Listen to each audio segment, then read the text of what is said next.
Big boss ಸ್ಪರ್ಧಿಗಳಾದ Vinay Gowda ಹಾಗೂ Rajat ಕಿಶನ್ಗೆ reels ಕಂಟಕ ಸದ್ಯಕ್ಕೆ ಅಂತ್ಯವಾಗುವಂತೆ ಕಾಣ್ತಿಲ್ಲ. ಸಾರ್ವಜನಿಕ ಸ್ಥಳದಲ್ಲಿ ಕಾನೂನು ಬಾಹಿರವಾಗಿ ಲಾಂಗ್ ಹಿಡಿದು ರೀಲ್ಸ್ ಮಾಡಿದ ವಿನಯ್ ಗೌಡ ಮತ್ತು ರಜತ್ ಕಿಶನ್ ಸದ್ಯ ಜೈಲು ಪಾಲಾಗಿದ್ದಾರೆ.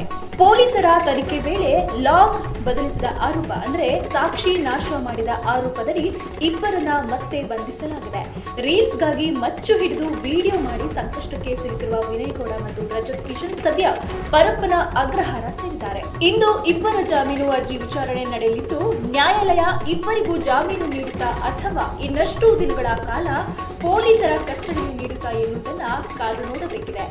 ಬಿಗ್ ಬಾಸ್ ಕನ್ನಡ ಸೀಸನ್ 11 ಮುಗಿದ ಬಳಿಕ ಆರಂಭವಾದ ರಿಯಾಲಿಟಿ ಶೋನಲ್ಲಿ ರಜತ್ ಕಿಶನ್ ಹಾಗೂ ವಿನಯ್ ಗೌಡ ಇಬ್ಬರು ಸ್ಪರ್ಧಿಗಳಾಗಿದ್ರು. ಈ ರಿಯಾಲಿಟಿ ಶೋನ ಒಂದು ಸಂಚಿಕೆಗಾಗಿ ರಜತ್ ಕಿಶನ್ ನಟ ದರ್ಶನ್ ಪಾತ್ರ ಹಾಗೂ ವಿನಯ್ ಗೌಡ ಪುಷ್ಪ ಪಾತ್ರವನ್ನ ನಿರ್ವಹಿಸಿದ್ರು. ಈ ಗೆಟಪ್ನಲ್ಲಿದ್ದ ಇಬ್ಬರು ಸ್ಟಾರ್ಸ್ಗಳ ವಿಡಿಯೋವನ್ನ ಮಾಡಿದ್ರು.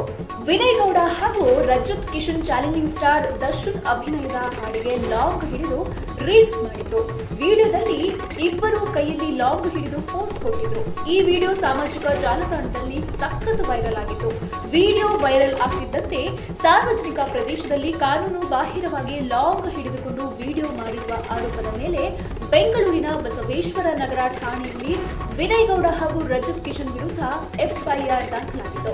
ಶಸ್ತ್ರಾಸ್ತ್ರ ಕಾಯ್ದೆ ಅಡಿ ಪ್ರಕರಣ ದಾಖಲಾದ ಕಾರಣ ಪೊಲೀಸರು ಇಬ್ಬರಿಗೂ ನೋಟಿಸ್ ನೀಡಿ ಸೋಮವಾರ ವಿಚಾರಣೆಗೆ ಹಾಜರಾಗುವಂತೆ ತಿಳಿಸಿದ್ರು.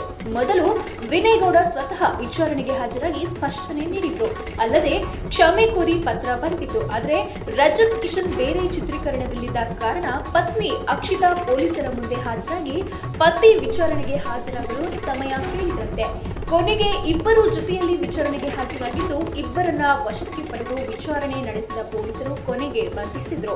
ಸೋಮವಾರ ರಾತ್ರಿ ವಿಚಾರಣೆ ಬಳಿಕ ಇಬ್ಬರನ್ನ ಬಿಡುಗಡೆಗೊಳಿಸಿದ್ದು, ಮಂಗಳವಾರ ಮತ್ತೆ ವಿಚಾರಣೆಗೆ ಹಾಜರಾಗುವಂತೆ ತಿಳಿಸಿದ್ರು. ಈ ವೇಳೆ ಪ್ರಕರಣಕ್ಕೆ ಟ್ವಿಸ್ಟ್ ಸಿಕ್ಕಿದ್ದು, ರೀಲ್ಸ್ ಮಾಡುವಾಗ ಬಳಸಿದ ಲಾಂಗ್ ನೀಡುವಂತೆ ತಿಳಿಸಲಾಗಿದ್ದು, ಇಲ್ಲಿ ಅಸಲಿ ಎಡವಟ್ಟಾಗಿದೆ. ವಿಡಿಯೋದಲ್ಲೇ ಬಳಸಲಾದ ಲಾಂಗ್ ಎಂದು ಬದಲಿ ಲಾಂಗ್ ಒಂದನ್ನ ಕೊಡಲಾಗಿತ್ತು. ಪೊಲೀಸರ ತನಿಖೆಯಲ್ಲಿ ರೀಲ್ಸ್ ನಲ್ಲಿ ಬಳಸಿರುವ ಲಾಂಗ್ ಫೈಬರ್ ಲಾಂಗು ವ್ಯತ್ಯಾಸ ಇರುವುದು ಸ್ಪಷ್ಟವಾಗಿ ಗೊತ್ತಾಗಿತ್ತು.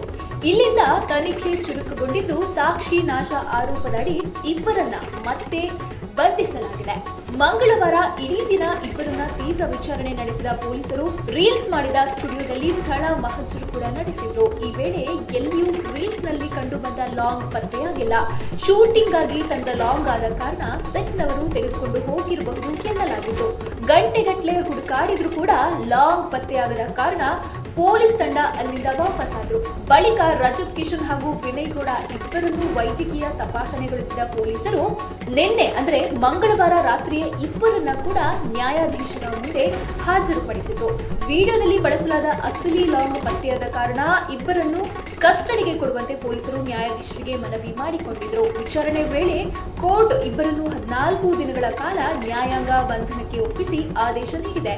ಈ ಹಿನ್ನೆಲೆಯಲ್ಲಿ ನಿನ್ನೆ ರಾತ್ರಿಯೇ ಇಬ್ಬರು ಸ್ಪರ್ಧಿಗಳನ್ನ ಪರಪ್ಪನ ಅಗ್ರಹಾರಕ್ಕೆ ಶಿಫ್ಟ್ ಮಾಡಲಾಗಿದೆ. ಮೊದಲಿನಿಂದಲೂ ರಜತ್ಗೆ ಬೆನ್ನೆಲುಬಾಗಿ ನಿಂತಿದ್ದ ಪತ್ನಿ ಅಕ್ಷಿತಾ ಬುಜ್ಜಿ ಈ ಪ್ರಕರಣದಲ್ಲಿ ಪತಿ ಲಾಕ್ ಆಗ್ತಿದ್ದಂತೆ ಅವರ ಜೊತೆಗೆ ಇದ್ದು ಕಾನೂನು ಹೋರಾಟ ನಡೆಸಿದ್ದಾರೆ. ಪೊಲೀಸರು ವಿಚಾರಣೆಗೆ ಕರೆದಾಗಲೂ ಪತಿಯ ಬದಲು ತಾನೇ ಮೊದಲು ವಿಚಾರಣೆ ಎದುರಿಸಿ ಪತಿ ಬಂದು ವಿಚಾರಣೆ ಎದುರಿಸುವ ಭರವಸೆ ನೀಡಿದ್ರು. ಬಳಿಕ ಪ್ರಕರಣದ ಗಂಭೀರತೆ ಅರಿತ ರಜತ್ ಸ್ವತಃ ಬಂದು ವಿಚಾರಣೆ ಎದುರಿಸಿದ್ರು. ಎರಡನೇ ದಿನವೂ ಪತಿಯೊಂದಿಗೆ ಬಂದಿದ್ದ ಅಕ್ಷಿತಾ ಬುಜ್ಜಿ ಪತಿಯನ್ನ ಈ ಸಂಕಷ್ಟದಿಂದ ಪಾರು ಮಾಡಲು ಒದ್ದಾಡ್ತಿದ್ರು. ಕೋರ್ಟ್ ಇಬ್ಬರನ್ನು 14 ದಿನಗಳ ಕಾಲ ನ್ಯಾಯಾಂಗ ಬಂಧನಕ್ಕೆ ಒಪ್ಪಿಸಿ ಆದೇಶ ನೀಡಿದ ಬಳಿಕ ಇಬ್ಬರನ್ನು ಪರಪ್ಪನ ಅಗ್ರಹಾರಕ್ಕೆ ಶಿಫ್ಟ್ ಮಾಡಲು ಪೊಲೀಸರು ಮುಂದಾಗಿದ್ದು, ಪತಿ ಪೊಲೀಸ್ ವಾಹನದ ಕಡೆ ಹೋಗ್ತಿದ್ದಂತೆ ನ್ಯಾಯಾಧೀಶರ ನಿವಾಸದ ಮುಂದೆ ಅಕ್ಷಿತಾ ಕಣ್ಣೀರು ಹಾಕಿದ್ರು. ಸದ್ಯ ಪ್ರಕರಣದಲ್ಲಿ ಮಹತ್ವದ ಜವಾಬ್ದಾರಿ ಅಕ್ಷಿತಾ ಹೆಗಲಿನ ಮೇಲಿದ್ದು, ಅಸಲಿ ಲಾಂಗ್ ಪತ್ತೆ ಮಾಡುವ ಸಲುವಾಗಿ ಪೊಲೀಸರು ರಜತ್ ಪತ್ನಿ ಅಕ್ಷಿತಾಗೆ ಕೂಡ ನೋಟಿಸ್ ನೀಡಿದ್ದಾರೆ ಎನ್ನಲಾಗಿದೆ. ಇಂದು ವಿನಯ್ ಗೌಡ ಹಾಗೂ ರಜತ್ ಕಿಶನ್ ಇಬ್ಬರ ಜಾಮೀನು ಅರ್ಜಿ ಸಲ್ಲಿಕೆಯಾಗಿ ವಿಚಾರಣೆ ನಡೆಯಲಿದ್ದು, ಮಾಜಿ ಬಿಗ್ ಬಾಸ್ ಸ್ಪರ್ಧಿಗಳ ಭವಿಷ್ಯ ನಿರ್ಧಾರ